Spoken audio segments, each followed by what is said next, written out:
À votre avis, pourquoi est-ce que l'espace est noir? Ce soir, sortez et levez les yeux vers le ciel. Qu'est-ce que vous voyez? Des étoiles, oui, quelques-unes, peut-être quelques dizaines si vous êtes un petit peu plus loin de la ville. Mais entre elles, il y a du noir, beaucoup de noir. Ça paraît évident, mais réfléchissez-y une seconde. Rien que dans notre galaxie, il y a entre 200 et 400 milliards d'étoiles. Et des galaxies, il y en a probablement des milliers de milliards dans l'univers observable. Toutes ces étoiles brillent en permanence dans toutes les directions et depuis des milliards d'années. Alors, pourquoi est-ce qu'il y a du noir entre elles? Pourquoi est-ce que la nuit est noire? Alors, c'est sûr, dit comme ça, la question elle paraît presque naïve, le genre de question qu'un enfant de 5 ans pose à ses parents et qu'on balaye en 2 secondes. On pourrait se dire, c'est parce que le soleil est de l'autre côté de la Terre. Sauf que non, c'est pas la bonne réponse. Enfin, c'est une partie de la réponse, mais c'est pas la vraie question. La vraie question c'est, si l'univers est rempli d'étoiles dans toutes les directions, pourquoi est-ce que le ciel n'est pas un mur de lumière? Pourquoi est-ce qu'il y a du noir quelque part? Cette question, elle a occupé les esprits des plus grands scientifiques pendant 4 siècles. Kepler, Halley, Olbert, des noms que vous connaissez peut-être déjà, eh bien ils se sont tous cassés les dents sur cette question. Et la réponse, quand on la comprend, ça nous apprend quelque chose d'extrêmement important sur l'univers dans lequel on vit. Quelque chose que personne n'avait vu venir à l'époque, sauf peut-être un poète. Alors pour bien comprendre pourquoi est-ce que cette question est un problème, il faut d'abord se mettre dans la tête des gens qui pensent que l'univers est infini. Pendant très longtemps, c'est ce dont on était persuadé. Un univers sans bord, sans limite, rempli d'étoiles dans toutes les directions et pour toujours. Eh bien, si c'est le cas, alors ça pose un problème, un gros problème. Imaginez que vous êtes dans une forêt immense, une forêt tellement immense qu'elle n'a pas de fin. Peu importe la direction dans laquelle vous regardez, votre regard finit toujours par tomber sur le tronc d'un arbre. Peut-être qu'il est à 10 mètres, peut-être qu'il est à 100 mètres, peut-être qu'il est à 100 kilomètres. Mais dans une forêt infinie, chaque ligne de visée aboutit systématiquement sur un arbre. Il n'y a pas de trouée, il n'y a pas de ciel visible à travers les branches, juste des troncs partout et dans toutes les directions. Eh bien, dans un univers infini rempli d'étoiles, c'est exactement pareil. Chaque direction dans laquelle vous pointez finit par tomber sur la surface d'une étoile. Peut-être qu'elle est proche, peut-être qu'elle est à des milliards d'années-lumière, mais elle est là et elle brille. Et là, vous allez peut-être me dire, oui, mais les étoiles lointaines, elles sont moins lumineuses, on les voit à peine. Ça ne peut pas suffire pour éclairer tout le ciel. Et c'est vrai qu'une étoile lointaine paraît moins brillante qu'une étoile proche. C'est la loi de l'inverse du carré. Une étoile 2 fois plus loin paraît 4 fois moins lumineuse. 3 fois plus loin, elle paraît 9 fois moins lumineuse. Sauf que là, il y a un truc. C'est un concept que la plupart des gens ne connaissent pas forcément. Ça s'appelle la brillance de surface. Prenez le soleil par exemple. Éloignez-le 3 fois plus loin. Donc sa luminosité totale baisse de 9 fois, on est d'accord. Mais son diamètre apparent, lui aussi, a diminué. Il paraît 9 fois plus petit que sa surface. Donc, quand vous faites le calcul, la brillance de chaque petit point de sa surface est exactement la même. C'est un petit peu comme un écran de télé. Reculé dans le salon, l'écran apparaît plus petit, mais chaque pixel est toujours aussi lumineux. La couleur du pixel ne change pas avec sa distance. Vous voyez toujours le même blanc, le même rouge et le même bleu. Et ça change tout, parce que ça veut dire que peu importe la distance, si votre regard tombe sur la surface d'une étoile, ce point du ciel a une brillance comparable à celle d'une surface stellaire. Pas un peu brillant, pas vaguement lumineux, mais aussi brillant que la surface d'une étoile. Donc, dans un univers infini, éternel et uniformément peuplé d'étoiles, chaque point du ciel devrait avoir la brillance d'une surface stellaire. Le ciel entier devrait être un mur de feu, de jour comme de nuit. Pas de crépuscule, pas d'étoiles scintillantes sur fond noir, juste une lumière aveuglante partout et tout le temps. La Terre serait inhabitable. La vie n'existerait pas, rien d'ailleurs ne pourrait exister, parce que tout serait porté à des milliers de degrés. Et pourtant, quand vous sortez le soir, c'est noir. Vous regardez le ciel, et il est noir. Énormément de noir. Des étoiles ici et là, oui, mais surtout du noir. Du vide apparent. Du silence lumineux.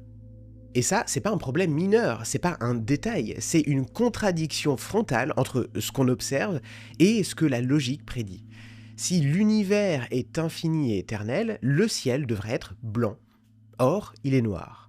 Donc l'un d'eux a tort. Soit l'univers n'est pas ce qu'on croit, soit on a raté quelque chose de fondamental. Ce problème a un nom, on l'appelle le paradoxe d'Olbert, même si le problème était discuté bien avant lui. C'est l'astronome allemand Heinrich Olbert qui lui a donné sa formulation la plus connue en 1823. Mais en réalité, Olbert était loin d'être le premier à se poser cette question. Ce paradoxe, il a hanté des générations de scientifiques. Et l'histoire de ceux qui ont essayé de le résoudre, c'est presque aussi fascinant que la réponse elle-même.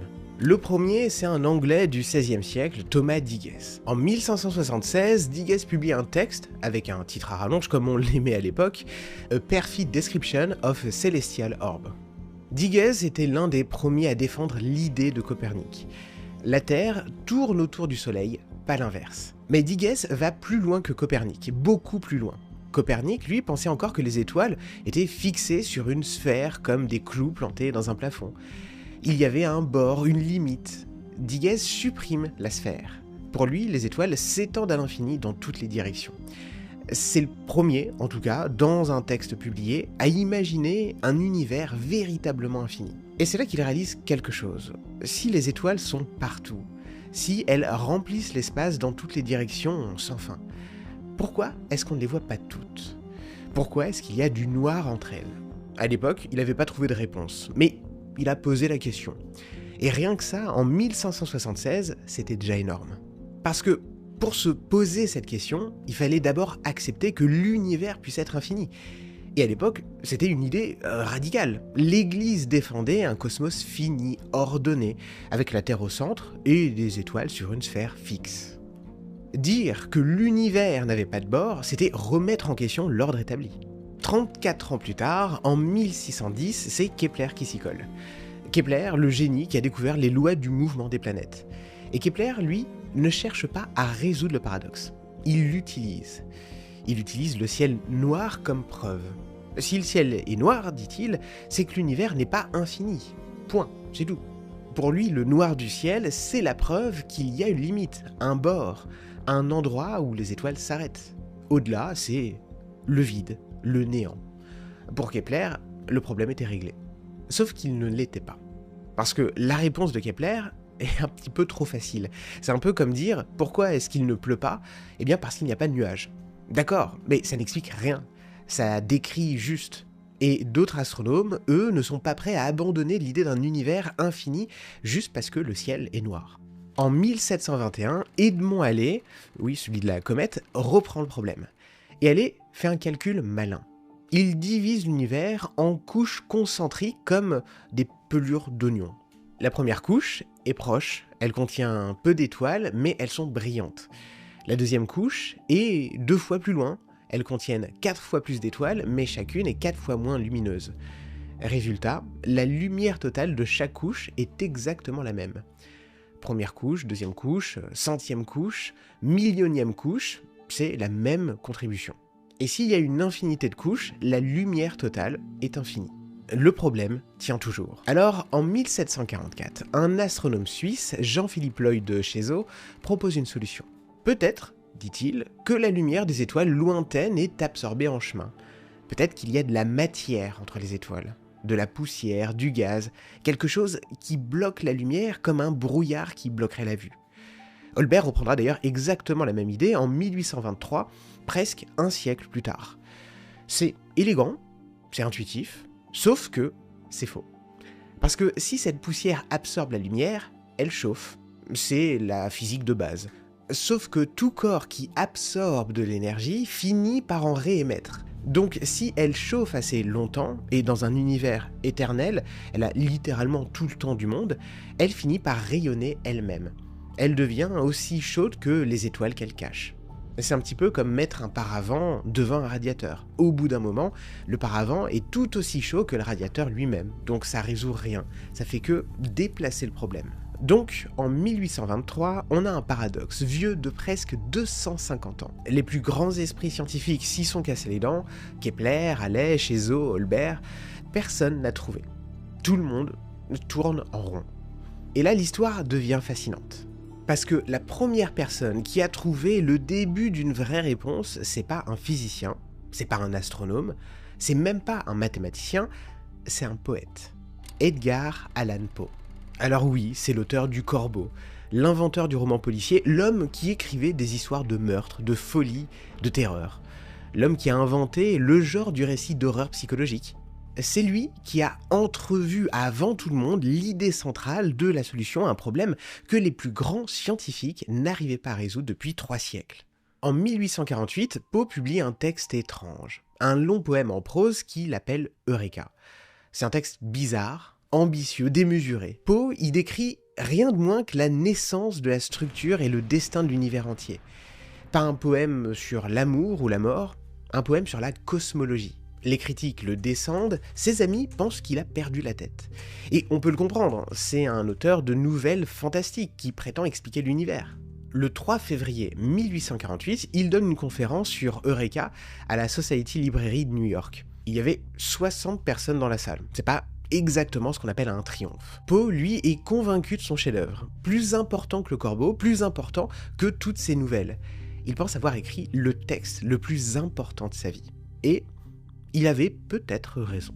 Parce que dans Eureka, il y a un passage où Poe écrit en substance « Si les étoiles étaient infinies en nombre, alors chaque point du ciel serait lumineux, comme la Voie lactée elle-même, puisqu'il n'y aurait aucun point dans tout cet arrière-plan où il n'existerait pas une étoile. » Ici, il reformule le paradoxe d'Olbert, parfaitement, clairement, d'ailleurs mieux que la plupart des scientifiques de son époque. Et puis, il donne sa réponse, et elle tient en 3 idées.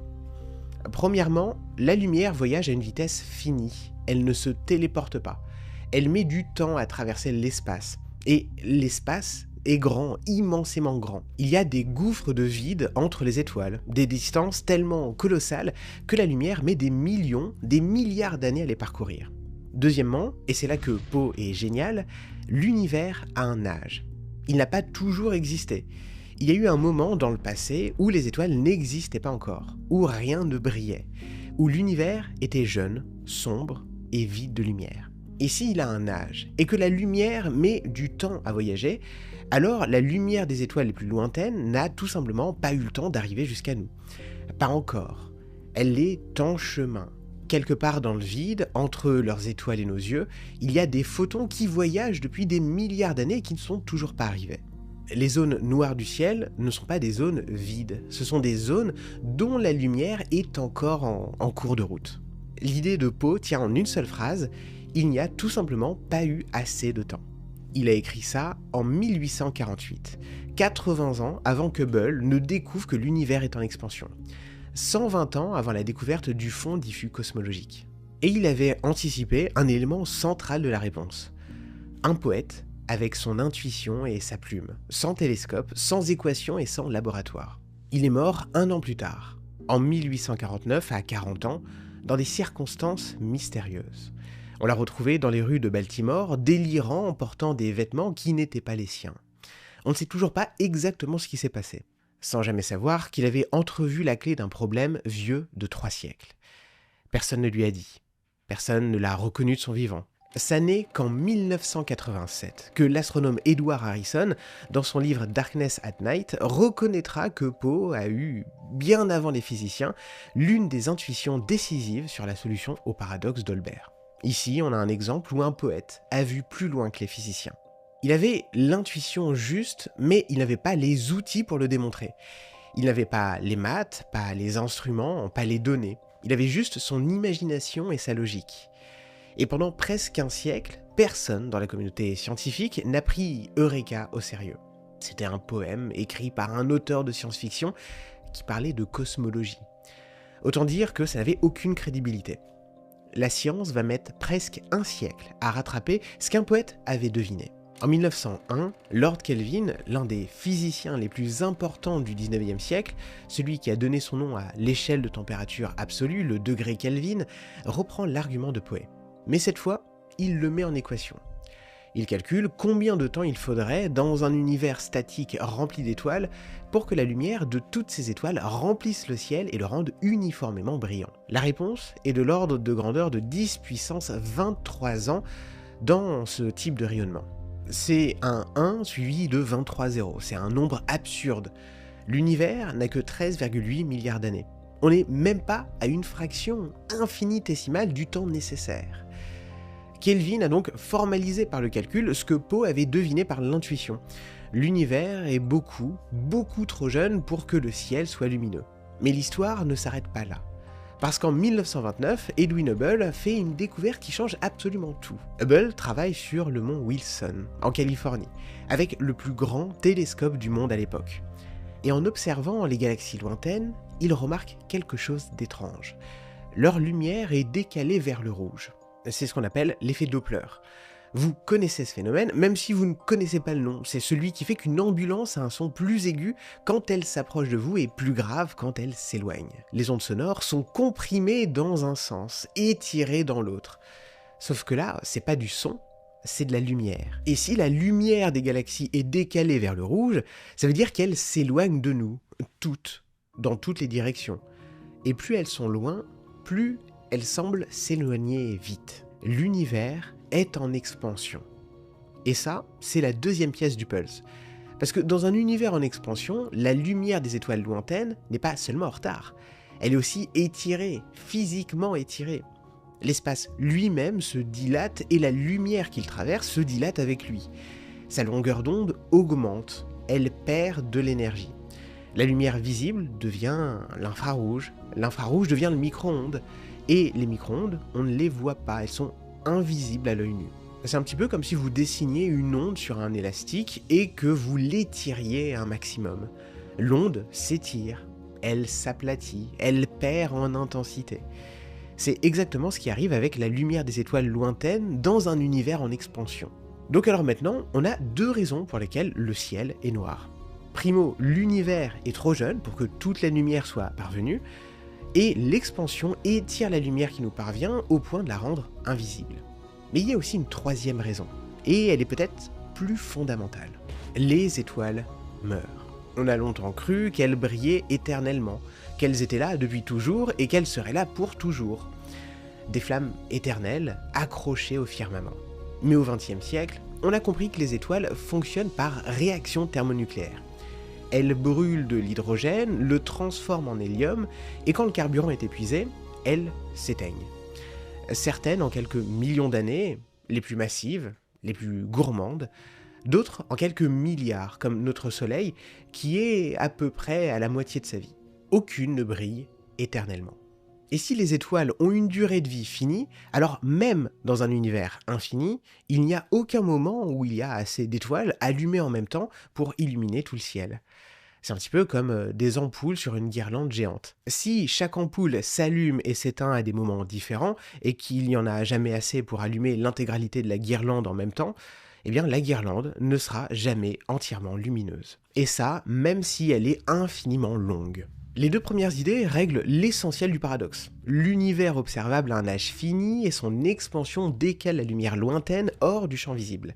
Le fait que les étoiles ne brillent pas éternellement va dans le même sens, ça renforce la réponse, mais c'est pas à lui seul le cœur de la solution.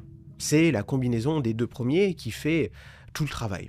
Enfin presque. Parce qu'en réalité, la nuit n'est pas réellement noire. En 1964, deux physiciens de Bell Labs dans le New Jersey ont fait une découverte complètement par accident. Arno Pienzas et Robert Wilson. Pienzas, c'est un réfugié. Il est né à Munich, en Allemagne, et sa famille a fui le régime nazi quand il était enfant. Il est arrivé aux États-Unis sans rien. Et le voilà 20 ans plus tard en train de travailler sur une antenne radio géante posée sur une colline de Homdale. Une espèce d'énorme cornet de métal de 6 mètres de haut qui ressemble à une oreille pointée vers le ciel. Pienzas et Wilson ne travaillent pas sur la cosmologie. Ils ne cherchent pas le Big Bang. Ils cherchent à résoudre le paradoxe d'Olbert. Ils font de la radioastronomie. Ils essayent de capter des signaux faibles venant de la Voie lactée, des trucs très techniques et très spécifiques. Mais il y a un problème. L'antenne capte un bruit de fond, un sifflement faible mais constant qui semble venir de partout.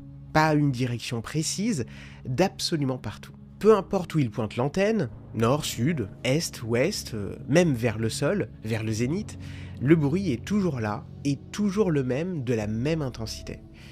Ils pensent d'abord que c'est un défaut de l'instrument, Ils vérifient tout, ils le démontent pièce par pièce, ils le reconstruisent. Wilson fabrique une nouvelle section de gorge pour l'antenne de ses propres mains. Il se demande si c'est pas le bruit de radio de New York, les retombées d'un essai nucléaire dans le Pacifique, les ceintures de Van Allen, ces anneaux de particules chargées qui entourent la Terre. Et puis, il trouve deux pigeons. Deux pigeons qui ont fait leur nid à l'intérieur du cornet de l'antenne. Ils se disent, c'est peut-être des fientes de pigeons qui perturbent le signal. Alors, ils attrapent les pigeons avec un piège, ils nettoient tout, ils récurent l'intérieur de l'antenne, et le bruit est toujours là. Pendant 1 an, ils cherchent. 1 an à éliminer les hypothèses, une par une. Et au bout d'1 an, ils comprennent. Ce qu'ils entendent, ce n'est pas du bruit. C'est pas un défaut, c'est pas des pigeons. C'est la plus ancienne lumière qu'on puisse observer.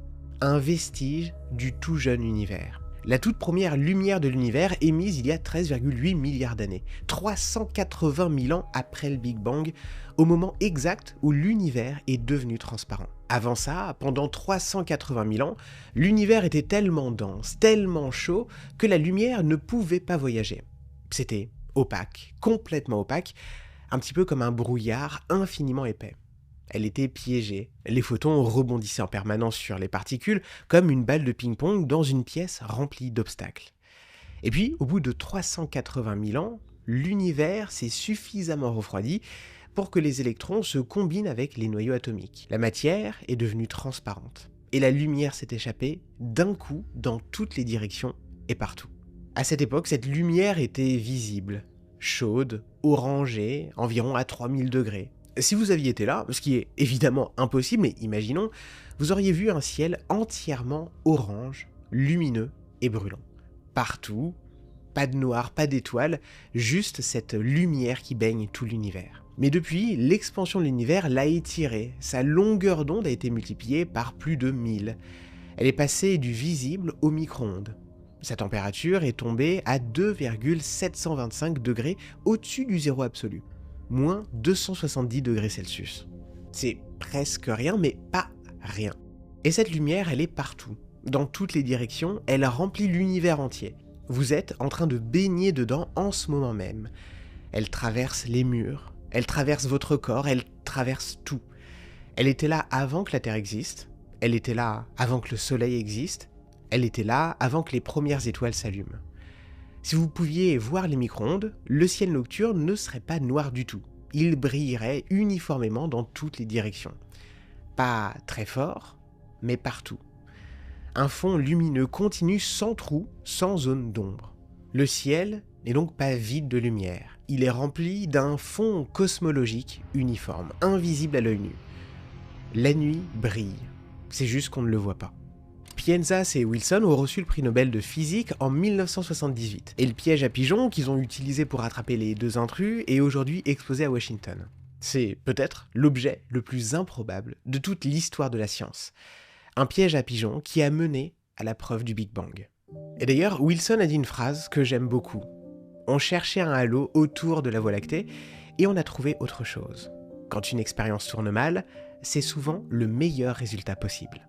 Et c'est là qu'on arrive, je pense, à quelque chose que je trouve assez beau. La nuit n'est pas noire. Le ciel n'est pas sombre. Le ciel brille en permanence.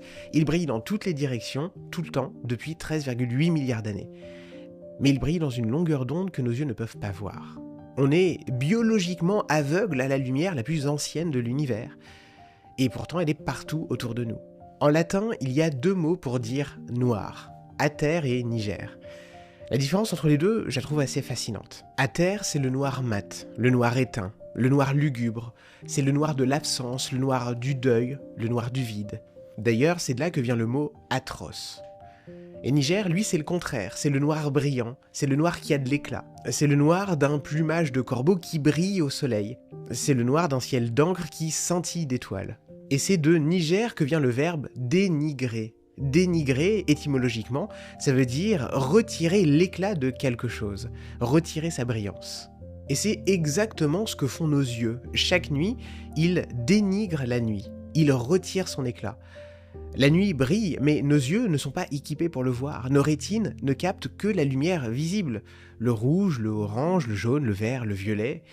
Mais les micro-ondes passent à travers sans qu'on puisse s'en rendre compte. On est aveugle à 99% du spectre électromagnétique. On voit qu'une toute petite fenêtre de la réalité et on croit que c'est toute la réalité. C'est un petit peu comme si vous étiez dans un concert mais que vous ne pouviez entendre qu'une seule note. Vous diriez que la salle est presque silencieuse, mais en réalité, il y a un orchestre entier en train de jouer. Les astronomes, eux, avec leurs radiotélescopes, leurs satellites, leurs détecteurs de micro-ondes, ils ont rénigré la nuit. Ils ont rendu sa brillance. Ils ont montré que le ciel nocturne est en réalité un océan de lumière fossile. Le vestige du tout premier instant de l'univers est devenu visible. Alors, cette question, pourquoi la nuit est noire, elle paraît presque ridicule. Comme on l'a dit, c'est le genre de question qu'on a tendance à balayer du revers de la main. Sauf qu'en réalité, cette question, elle contient tout.